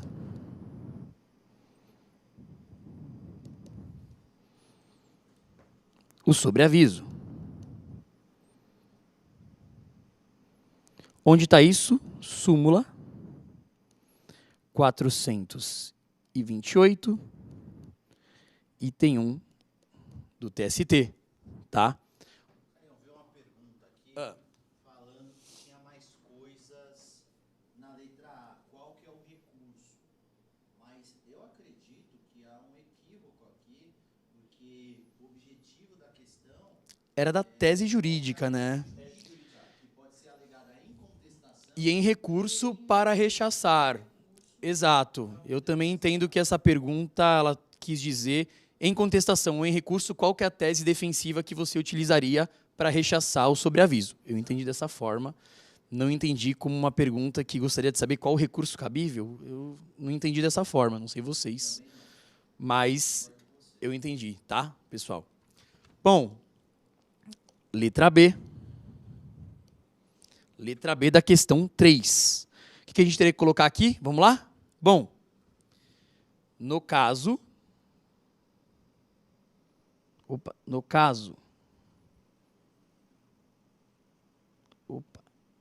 do recorrente, alegar a existência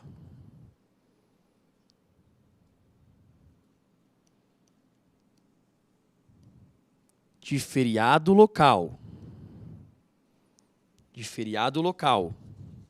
e não comprovar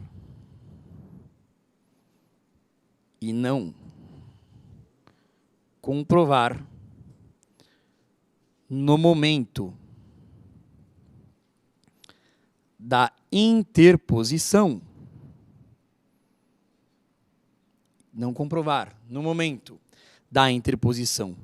do recurso,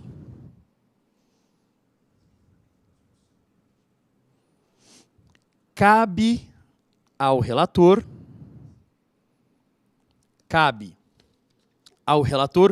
conceder o prazo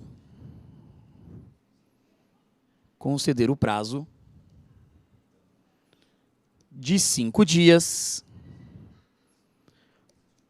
para que o vício seja sanado. É a súmula 385, item 1 do TST. Beleza? É onde estaria aí a resposta da letra B, tá? Bom, finalizamos assim a questão número 3. Vocês querem falar alguma coisa? Pode ir? Bora então para a próxima. Questão número 4. Essa daqui era um pouquinho mais chata, tá? Por quê? Eu amo direito coletivo, mas não é muito legal, não. É um pouco difícil. Mas eu tenho certeza que aqui no curso vocês tiveram as respostas das duas questões. Absoluta. Olha lá. Questão 4. Em sede de dissídio coletivo, o Tribunal Regional do Trabalho do Espírito Santo prolatou sentença normativa, estabelecendo reajuste para a categoria dos metalúrgicos. O sindicato profissional, insatisfeito, interpôs recurso cabível, cuja decisão do Tribunal Superior do Trabalho transitou em julgado há 1 mês, a qual acolheu os argumentos da parte recorrente. Diante disso, você, na qualidade de advogado do sindicato profissional, deve responder às seguintes indagações à luz da jurisprudência consolidada do TST e da legislação trabalhista em vigor. Letra A. Não havendo cumprimento espontâneo da decisão normativa transitada em julgado, qual medida jurídica processual você deverá adotar na defesa do interesse do seu cliente? Justifique. Pessoal, olha só o que aconteceu aqui. Temos uma sentença normativa. Se esta sentença normativa não for cumprida por uma das partes, qual a medida judicial cabível para que esta sentença seja cumprida? Essa é a pergunta. E aí, vocês estiveram na aula de direito coletivo. A medida judicial cabível aqui era a ação de cumprimento. A ação de cumprimento aqui não tinha como ter dúvida. Era ação de cumprimento. Previsão legal, artigo 872, parágrafo único da CLT. Artigo 872, parágrafo único da CLT. Beleza? Então aqui, temos aqui a sentença normativa. Se esta sentença normativa não for cumprida espontaneamente por uma das partes, a outra parte pode ajuizar a ação de cumprimento. Era essa a medida judicial cabível. Beleza? Letra B.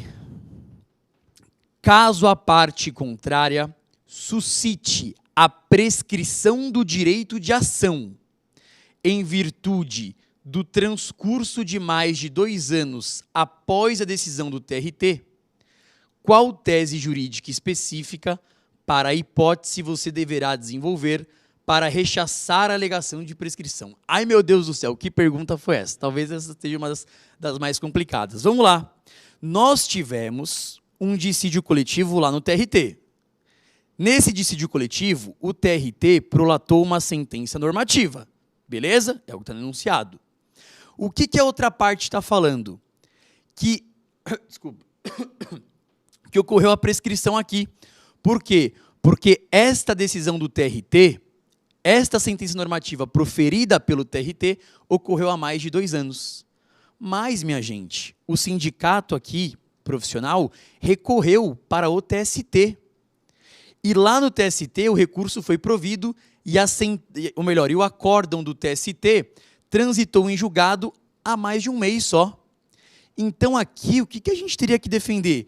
Que o prazo de prescrição começa a contar do trânsito em julgado da sentença normativa.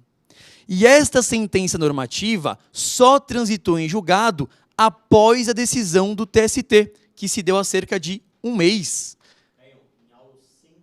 Olha lá, o Leone falou que em aula ele sempre faz isso.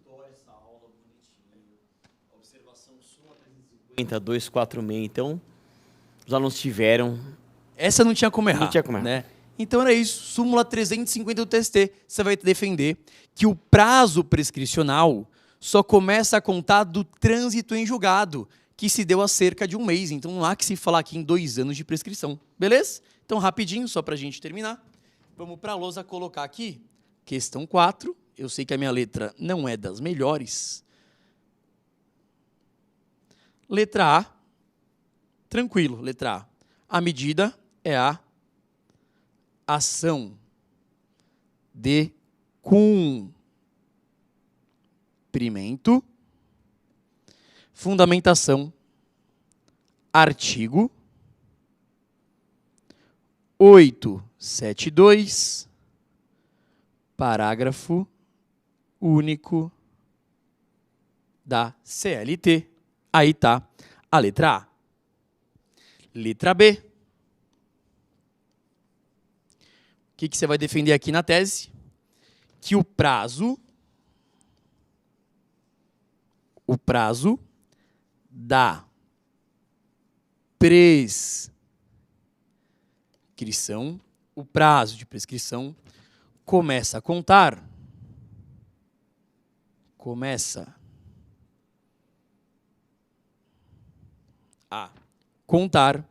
do trânsito em julgado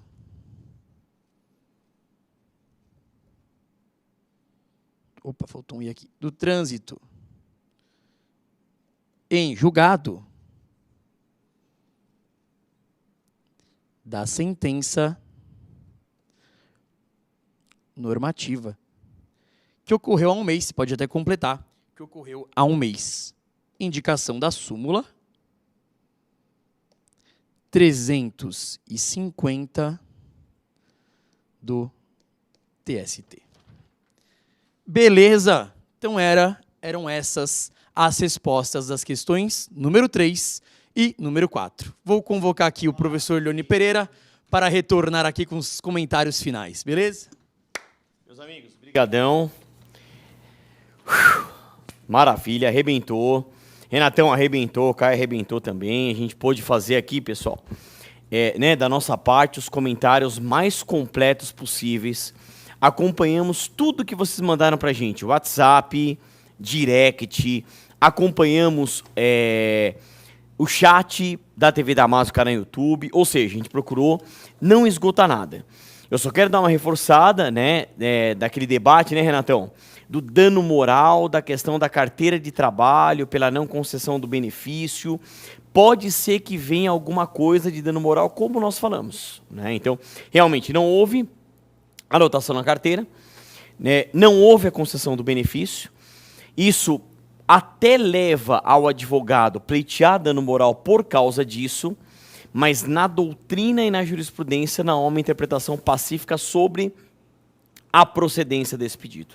Mas nós falamos, então em dúvida coloca, na dúvida nós pontuamos, nós falamos, então está tudo certo.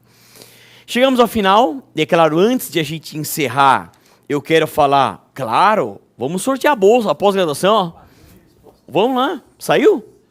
Saiu? Não, se saiu o padrão de resposta, a gente vai só bater, ver se saiu, porque parece que saiu. Saiu, então, saiu mesmo? Saiu mesmo? Dá uma olhadinha, Caio, porque depois a gente vai falar até do evento, a gente vai até falar disso aí. O Caio tá lá. Vamos lá. Tá bom. Já, isso, vamos ver, deixa eu ver aqui. Vou te mandar aqui. Manda pra mim aqui, deixa eu só ver se bateu tudo. Ó, te mandei no privado aí. Vamos só pegar aqui, pera só um pouquinho, pessoal. Acabou de sair o gabarito, tá? Saiu o gabarito, padrão de resposta. Vamos ver se foi na linha do que a gente falou. Pessoal, é ao vivo, né? Então, ó, vamos ler juntos? Vamos lá. Então, o examinando deverá formular uma peça no formato de petição inicial de reclamação trabalhista com base. Espera só um pouquinho, pessoal. Deixa eu só tirar o WhatsApp aqui, que senão é uma loucura. Eu não consigo nem ler. Agora vamos voltar. Pronto. Agora vai. Ó. Não, aqui já está pronto aqui. Se você conseguir baixar para colocar na tela, maravilha. Eu vou lendo por enquanto. O examinando deverá formular uma peça no formato de uma petição inicial de reclamação trabalhista com base no artigo 840, para da CLT, dirigido ao juiz da Vara do Trabalho de Osasco, São Paulo, qualificando as partes envolvidas, tendo como autor o espólio de Romeu Diamante, deverá requerer gratuidade de justiça, pois a viúva é dona de casa, o espólio deixou bem de pequeno valor, na forma do artigo 790, para o terceiro da CLT. Tudo bem? Deverá possuir reconhecimento do vínculo empregatício e anotação na carteira. Você vê que é um gabarito muito mais simples que o nosso, né? Conforme o artigo 29 da CLT. Deverá requerer as verbas pela extinção do contrato, saldo salarial de fevereiro de 2024, proporcionais de 13º e férias com terço, e ainda FGTS, multa do 477, parágrafo 8º e seguro-desemprego. A multa, tá bom, tudo bem. Olha que gabarito simples. Deverá requerer indenização pelo dano material, o pagamento de indenização pelo gasto com enterro, dano emergente, indenização pelo seguro-desvida, pela pensão por morte, não recebida e pensão... Oi, já está na tela. Pode colocar na tela? Então já está na tela. Então a gente conseguiu colocar na tela. Ó, a gente está aqui, ó. Então, vamos lá, pessoal, vamos aproveitar. Eu acho que vale a pena ler de novo, tá? Então pode descer, Renatão, pode descer. Ó, gabarito comentado, vale a pena ler, que é rápido. Gabarito muito mais simples que o nosso. Então vamos debater agora. O examinando deverá formular uma peça no formato de uma petição inicial de reclamação trabalhista com base no artigo 840, parágrafo 1º da CLT, dirigida ao juiz da Vara do Trabalho de Osasco, São Paulo, qualificando as partes envolvidas, tendo como autor o espólio de Romeu Diamante. Deverá requerer gratuidade de justiça, pois a viúva é dona de casa e o espólio deixou bem de pequeno valor na forma do 790 para o terceiro da CLT. Deverá postular reconhecimento do vínculo empregatício e anotação na carteira de trabalho, conforme prevê o artigo 29 da CLT. Deverá requerer as verbas pela extinção do contrato, olha só o que caiu aqui, ó.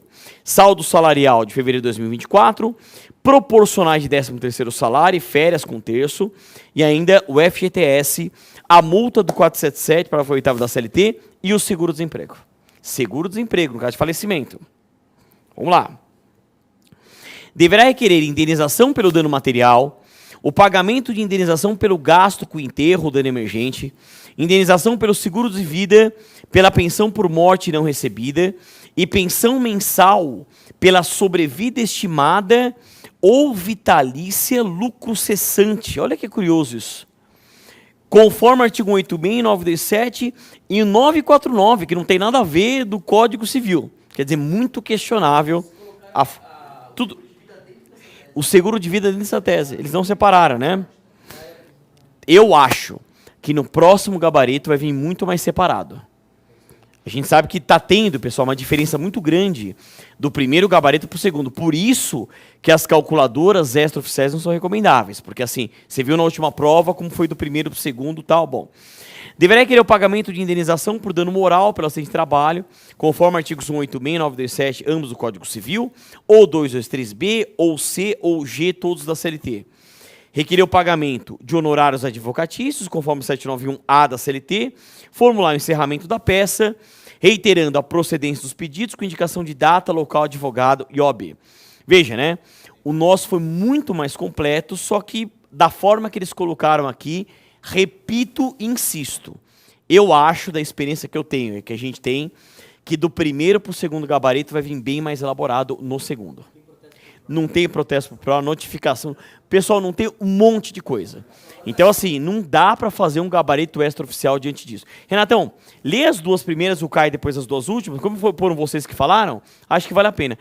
Dá uma lida rapidinho só para ver se bate, e depois o Caio lê também para ver se bate, porque pra gente fazer de maneira... Né, nossa, mas assim... Pessoal, pro segundo gabarito vai vir muita diferença. Tá faltando muita coisa. Perfeito, pessoal. Então, a questão de número 1 está na tela aí para vocês. Questão do Jorge da Silva.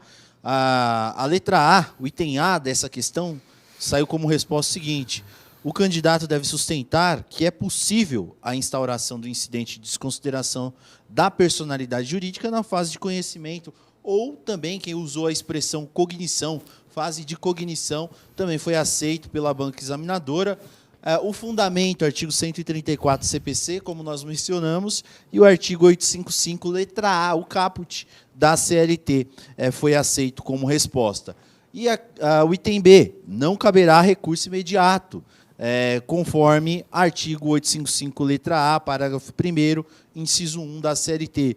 Vejam, teve inclusive um aluno que mencionou o artigo 893, parágrafo 1º, pelo menos aqui nesse espelho não foi contemplado. Por quê? O artigo 855, letra A, parágrafo 1º, ele é mais específico e fala do IDPJ, beleza? Agora vamos ver como ficou a questão de número 2.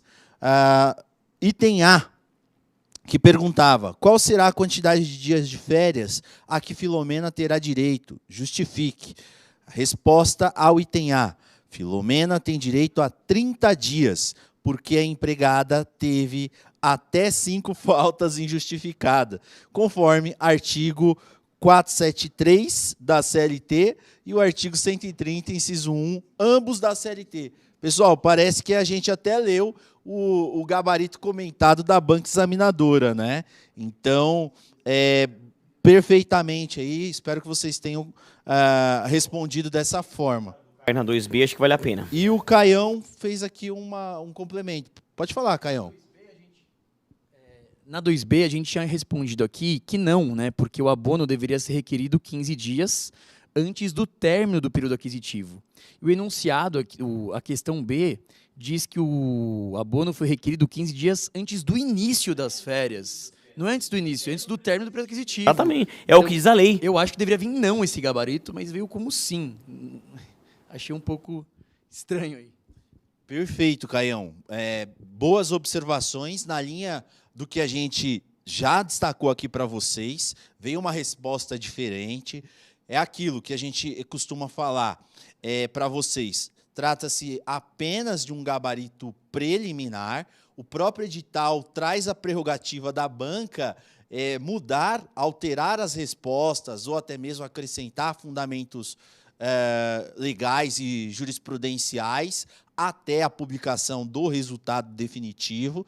Então, pode ser que venha algum errato ou algo do gênero nessa questão, porque, de acordo com a nossa interpretação, a resposta à questão B seria negativa, né? Se o empregador, né, caso Filomena... Vou ler aqui a pergunta de novo. Caso Filomena queira converter 1/3 de suas férias em abono pecuniário e faça tal requerimento ao empregador 15 dias antes do início das férias, aqui, pessoal, nós estamos falando do gozo das férias, não do período aquisitivo. O enunciado não fala, não é claro nesse aspecto. Não traz para a gente que se trata aqui de 15 dias antes do início do período aquisitivo. Ele não traz isso, muito pelo contrário. Então, nós mantemos a resposta inicial. Se a banca mantiver, eventualmente, esse gabarito, com certeza vai caber recurso para quem respondeu de forma negativa, tá certo? Então, a gente mantém o fundamento igual, só que veio como resposta assim, né? Que ela poderia requerer essa conversão. Então, esse espelho preliminar, então a gente só vai aguardar aí a publicação, os desdobramentos, né, desse gabarito, E a gente espera que haja correção aqui nesse aspecto, tá bom? Já vou passar aqui a palavra para o Caio, né? A gente já até avançou o horário bem, estamos quase 2 horas falando aqui a respeito da prova, uma prova que tem muitos detalhes, então por isso que a gente fez de forma pausada para trazer o máximo de conteúdo nessa apuração preliminar que você fez. Então vou passar o bastão aqui para o Caio, para ele dar continuidade. Fala, pessoal. Quem sabe faz ao vivo, como diria Fausto Silva. A gente achou que ia embora, não, já saiu aqui o gabarito, a gente vai comentar sobre ele. Aqui na questão 3, veio basicamente conforme a gente conversou, tá?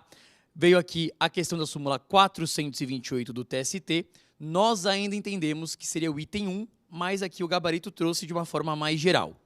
A letra B veio aí cravadinha do jeito que a gente passou para vocês. Súmula 385, inciso 1 do TST. Deveria ser concedido o prazo de 5 dias para comprovar a tempestividade do recurso. E na questão 4, olha só, também veio conforme a gente conversou. Letra A, ação de cumprimento, só isso. Artigo 872 da CLT. Perguntaram no chat, professor, e a súmula? Acho que foi a 286 do TST que me perguntaram. Particularmente, entendo que não caberia essa súmula porque ela fala da legitimidade da ação de cumprimento. E aqui a questão queria saber qual a medida. Mas vamos ver o gabarito definitivo. Por hora, só 872. E a letra B, exatamente, conforme a gente falou, fala lá do prazo prescricional que só começa a partir do trânsito em julgado da decisão da sentença normativa, súmula 350 do TST. Sem erro, era o que a gente mesmo esperava. Beleza? Finalizado. Passo a bola para o Leone aqui. Maravilha, meus amigos. Então, só para a gente fazer agora o sorteio, né?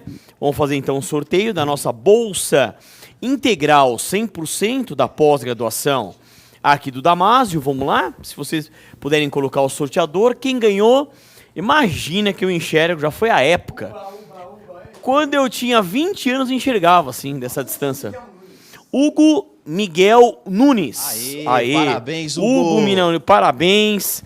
Vem estar com a gente, vamos continuar. E vamos encerrar, né, meus amigos? Vamos encerrar. Então a gente agradece aqui a direção do Damásio, a gente agradece a coordenação geral, toda a equipe técnica. Tem todo um trabalho por trás, um back-office, um background, como fala, né? Então a gente faz tudo isso com muito amor, com muito carinho. Tá aqui Renatão, Caio, aqui a equipe trabalhista, tem a Carol também. Então a gente procurou agora, finalizamos, na verdade, né, todo esse trabalho. Eu ainda acho que vai ter novidade em relação a esse gabarito, eu acho que coisas acontecerão. Em relação ao gabarito definitivo, eu achei ele muito incompleto, né? Especialmente em relação à peça e tal. Eu acho que a gente vai ter uma publicação lá e a gente vai saber a atribuição de pontos. Não posso deixar de falar, agora que eu lembrei aqui. Eu mandei até para vocês as datas. Mas até quando que eu vou sair? Até quando que eu tenho que esperar? Deixa eu colocar aqui, ó. As datas, aqui ó. A divulgação do padrão de resposta preliminar, dia 19 de maio. Então tá aqui, ó. Então hoje, né? Coração. Que é hoje. Exato.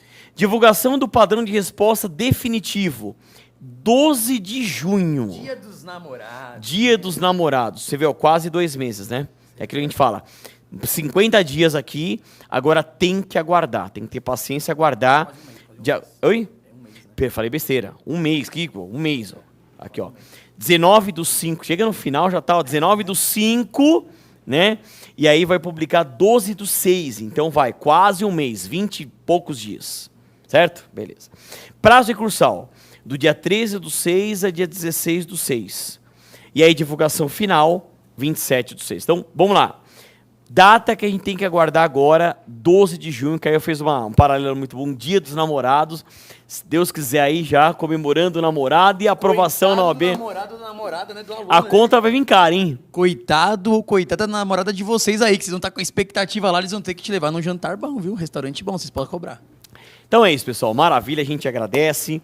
Depois a gente vai sempre falar com vocês, estamos à disposição nas nossas mídias sociais, também no canal YouTube, tudo direitinho. E claro, com a aprovação, vocês vão continuar estudando com a gente na pós-graduação, em preparatórios. Estamos aqui à disposição. Então, meus amigos, obrigado. Tamo junto. Mais um entregue, como se fala, um grande trabalho. Aquele pensamento positivo, ânimo firme. Fiquem com Deus e até o nosso próximo encontro. Até mais, pessoal.